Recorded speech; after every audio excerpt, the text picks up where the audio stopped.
Ke informasi lain, Saudara, Kepala Pusat Penerangan TNI Maijen Christomei Sianturi memastikan prajurit TNI tetap menjaga kantor Kejaksaan Negeri dan Kejaksaan Tinggi. Sebelumnya sejumlah elemen, salah satunya Koalisi Masyarakat Sipil menolak prajurit TNI menjaga kantor Kejaksaan. Menurut Kapuspen TNI, dukungan bantuan personel TNI jadi tugas rutin sebagai bentuk kerjasama TNI dan Kejaksaan Agung. Kapuspen TNI menilai tak ada yang salah terkait hal ini. Itu didasari atas kesepahaman atau kerjasama antara TNI dan Kejaksaan yang sudah ada sejak tahun 2018.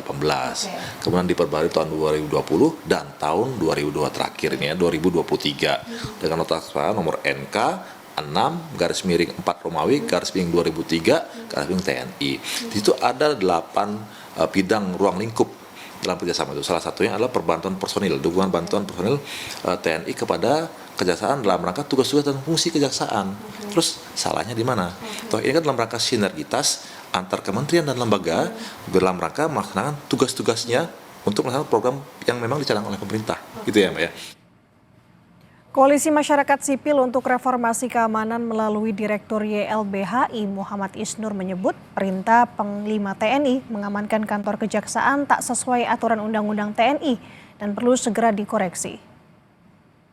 Surat perintah ini jelas menyalahi semangat, menyalahi peraturan, menyalahi ketentuan dari konstitusi dan undang-undang TNI yang memandatkan bahwa tugas pokok dan fungsi TNI adalah di wilayah pertahanan. Sedangkan kejaksaan dan penjagaan kantor kejaksaan adalah bagian dari tugas keamanan. Jelas ini merupakan sebuah hal yang harus dikoreksi segera dan dicabut oleh Panglima TNI.